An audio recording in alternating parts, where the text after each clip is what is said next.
MPPSC 2025 unit 9 का topic computer network से संबंधित कुछ MCQ मैंने इस वीडियो में शामिल किए हैं। ये MCQ आपके एग्ज़ाम के लिए बहुत ही ज़रूरी हैं और इनमें से एक ना एक सवाल आपके 100% आपके पूछा जाएगा। तो देखिए, पहला जो प्रश्न है हमारा वो है आपके विश्व का पहला नेटवर्क कौन सा है। आपके लिए ऑप्शन है अर्पानेट है, अल्फ़ाबेट है, इंटरनेट है और इनमें से कोई नहीं। तो इसका सही आंसर क्या है आपके अर्पानेट। क्या है आपके अर्पानेट। ये USA में विकसित किया गया था और USA में जब विकसित किया गया था तो इसका नाम अर्पानेट दिया गया था, यानी विश्व का पहला कंप्यूटर नेटवर्क था। नेक्स्ट है आपके, इनमें से किसे डम्ब डिवाइस कहा जाता है। ऑप्शन है हब, स्विच, राउटर और ब्रिज। तो इसका जो सही आंसर है वो है आपके हब। देखो, डम्ब डिवाइस क्या होता है। डम्ब डिवाइस वो होता है जिसकी कोई प्रोसेसिंग वो नहीं होती है। जैसे आपके ये कंप्यूटर लगा है और यहाँ पे एक हब है और आपके ये आपके सर्वर है। यहाँ पे आपके मान के चलो ये दूसरा कंप्यूटर लगा है, तो यहाँ से जो डाटा जाएगा वो ऑटोमेटिकली इन दोनों पे पहुँच जाएगा। तो इसमें आपके बीच का जो डिवाइस होता है हब, उसका कोई रोल नहीं होता, इसीलिए इसको डम्ब डिवाइस कहते हैं। नेक्स्ट जो प्रश्न है, इनमें से किसे मोर इंटेलिजेंस डिवाइस कहा जाता है। तो आपके लिए जो ऑप्शन है वो है आपके हब है, स्विच है, राउटर है और ब्रिज है। तो इसका जो सही आंसर है वो है आपके राउटर, यानी राउटर को आपके मोर इंटेलिजेंस डिवाइस कहा जाता है। राउटर, ब्रिज और गेटवे के बारे में आपको पता होगा। ब्रिज क्या होता है, दो अलग अलग नेटवर्क को जोड़ता है समान प्रोटोकॉल वाले, और जो गेटवे होता है वो दो असमान प्रोटोकॉल वाले नेटवर्क को जोड़ता है। नेक्स्ट जो प्रश्न है वो है आपके, इनमें से किसे प्रोटोकॉल कन्वर्टर के रूप में जाना जाता है। ऑप्शन है हब, स्विच, राउटर और गेटवे। तो इसका जो सही आंसर है वो है आपके गेटवे। गेटवे क्या होता है, दो प्रोटोकॉल यानी जो असमान प्रोटोकॉल हैं, ये आपके मान के चलो अलग प्रोटोकॉल है और ये एक अलग है, तो इसमें अगर गेटवे लगा देंगे तो आपके ये असमान प्रोटोकॉलों को आपके एक्सचेंज कर देते हैं, मतलब उसको मिला देता है कौन, गेटवे। आपके लिए जो नेक्स्ट सवाल है वो है, इनमें से कौन डाटा ट्रैफिक को फिल्टर करता है। आपके लिए ऑप्शन है हब, स्विच, राउटर और गेटवे। तो इसका जो सही आंसर है वो है आपके स्विच। ये आपके डाटा फिल्टर का कार्य करता है।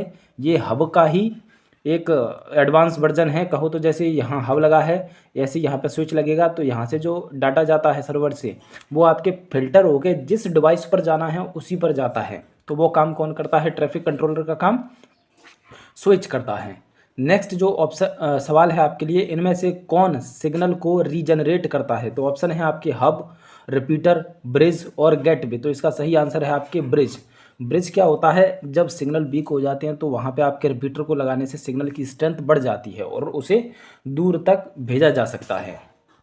नेक्स्ट जो सवाल है आपके लिए कि ट्री टोपोलॉजी का निर्माण किन दो टोपोलॉजी से मिलकर बना होता है। आपके लिए ऑप्शन है बस और स्टार टोपोलॉजी, बस और रिंग टोपोलॉजी, स्टार और रिंग टोपोलॉजी और रिंग और स्टार टोपोलॉजी। तो इसका जो सही आंसर है वो है आपके ऑप्शन ए, बस और स्टार टोपोलॉजी। नेक्स्ट जो सवाल है, इनमें से कौन सी लघु परास युक्तियाँ हैं, यानी शॉर्ट रेंज डिवाइस हैं जो आपके कम दूरी में काम करती हैं। जैसे CCTV है, रिमोट कंट्रोल है, वायरलेस लैन है। ये आपके तीनों ही आपके कम दूरी वाले एरिया में काम करती हैं, तो इसीलिए इसका ऑप्शन होगा आपके उपरोक्त सभी। नेक्स्ट है आपके, इंटरफेस रिपीटर का उपयोग OSI मॉडल की किस लेयर में किया जाता है। तो इसका जो ऑप्शन है वो है आपके physical layer, application layer, session layer और नेटवर्क लेयर। तो इसका जो सही आंसर है वो है आपके फिजिकल लेयर। क्या है आपके फिजिकल लेयर, यानी इंटरफेस रिपीटर का उपयोग OSI मॉडल की फिजिकल लेयर में किया जाता है। नेक्स्ट जो सवाल है, किस लेयर को हार्ट ऑफ OSI मॉडल कहा जाता है। ऑप्शन है आपके physical layer, application layer, transport layer और आपके नेटवर्क लेयर। तो इसका जो सही आंसर है वो है आपके ट्रांसपोर्ट लेयर, यानी ट्रांसपोर्ट लेयर को हार्ट ऑफ OS कहा जाता है। नेक्स्ट सवाल है आपके, मेघराज क्या है। तो मेघराज क्या है आपके, इसके जो ऑप्शन है वो है आपके क्लाउड कंप्यूटिंग ई गवर्नेंस सेवा, B cloud computing e commerce सेवा, सी क्लाउड कंप्यूटिंग टेलीमेडिसिन और डी है इनमें से कोई नहीं। तो इसका जो सही आंसर है वो है आपके क्लाउड कंप्यूटिंग ई गवर्नेंस सेवा, यानी भारत सरकार की सेवा है। क्लाउड कंप्यूटिंग क्या होता है, अपना जो डाटा होता है जैसे मोबाइल, लैपटॉप, इसके डाटा को हम क्लाउड कंप्यूटर पर सेव करके रख सकते हैं, जैसे आपके गूगल ड्राइव पर रखते हैं उसी तरीके से। नेक्स्ट जो सवाल है आपके, क्लाउड कंप्यूटिंग के अंतर्गत डिलीवरी मॉडल शामिल हैं। तो इसके लिए ऑप्शन है आपके IaaS यानी infrastructure as a service, B है PaaS platform as a service, तीसरा है आपके सास यानी सॉफ्टवेयर एज अ सर्विस, और चौथा है आपके डी उपरोक्त सभी। तो इसका जो सही आंसर है वो है आपके डी यानी उपरोक्त सभी। नेक्स्ट सवाल देखिए कि आपके माइक्रोवेव की सीमा आवृत्ति कितनी होती है। तो माइक्रोवेव की जो सीमा आवृत्ति होती है वो आपके ऑप्शन है आपके 1 गीगाहर्ट्ज से 300 गीगाहर्ट्ज, 1 मेगाहर्ट्ज से 300 गीगाहर्ट्ज, 10 गीगाहर्ट्ज से 3000 गीगाहर्ट्ज और 3300 गीगाहर्ट्ज से 30 गीगाहर्ट्ज। तो इसका सही आंसर है आपके 1 गीगाहर्ट्ज से लेकर के आपके 300 गीगाहर्ट्ज तक माइक्रोवेव की फ्रीक्वेंसी होती है। माइक्रोवेव भी आपके रेडियो सिग्नल्स ही होते हैं। इंफ्रारेड का उपयोग किया जाता है। ऑप्शन है आपके टीवी रिमोट, प्रिंटर, वायरलेस, उपरोक्त सभी। तो इसका सही आंसर है आपके टीवी रिमोट। टीवी का जो रिमोट होता है या फिर कोई आपके साउंड बॉक्स का रिमोट होता है उस पर आपके इंफ्रारेड वेव्स का प्रयोग किया जाता है। नेक्स्ट सवाल है आपके ब्लूटूथ की सीमा आवृत्ति कितनी होती है, मतलब उसकी जो फ्रीक्वेंसी रहती है ना वो कितनी रहती है। ऑप्शन है आपके 2.4 गीगाहर्ट्ज से लेकर के 2.8 गीगाहर्ट्ज, बी है 2.4 से 2.8 मेगाहर्ट्ज, और सी है 2.4 से 2.8 किलोहर्ट्ज, और 4 है 1.4 से 1.8 गीगाहर्ट्ज। तो इसका जो सही आंसर है वो है आपके ऑप्शन ए 2.4 गीगाहर्ट्ज से लेकर के 2.8 गीगाहर्ट्ज तक। नेक्स्ट जो सवाल है आपके ब्लूटूथ का नामकरण किस देश के राजा के नामकरण पर किया गया था, नाम पर। तो ऑप्शन है आपके चीन, थाईलैंड, डेनमार्क और फिनलैंड। तो इसका सही आंसर है आपके डेनमार्क। डेनमार्क के राजा के नाम पर ब्लूटूथ का नामकरण किया गया है, यानी डेनमार्क के राजा का नाम था आपके ब्लूटूथ। नेक्स्ट सवाल है आपके 5G की शुरुआत करने वाला पहला देश कौन सा था। तो इस 5G की जो शुरुआत करी है वो करी है आपके दक्षिण कोरिया ने। 4G 5G की शुरुआत आपके वहीं से हुई है, दक्षिण कोरिया से।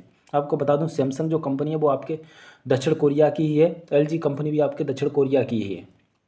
नेक्स्ट है आपके simple mail transfer protocol SMTP port number पर संचालित होते हैं। तो सिंपल मेल ट्रांसफ़र प्रोटोकॉल पर कौन से नंबर पर संचालित होते हैं। ऑप्शन है आपके 38, 25, 30 और 50। तो इसका जो सही आंसर है वो है आपके ऑप्शन बी यानी 25 इसका सही आंसर है। नेक्स्ट है आपके वाईफाई का पूरा नाम क्या है। तो देखो जैसे वाईफाई का पूरा नाम होता है वायरलेस फिडेलिटी, उसी प्रकार से आपके वाईफाई का नाम होता है लाइट फिडेलिटी। नेक्स्ट है आपके टीम व्यूअर और एनीडेस्क किसके उदाहरण हैं। तो देखो आपके लिए ऑप्शन गोफर है, टेलनेट है, FTPA या फिर आपके ब्लूटूथ है। तो इसका जो सही आंसर है वो है आपके टेलनेट यानी टीम व्यूअर और एनीडेस्क किसके उदाहरण है आपके टेलनेट के।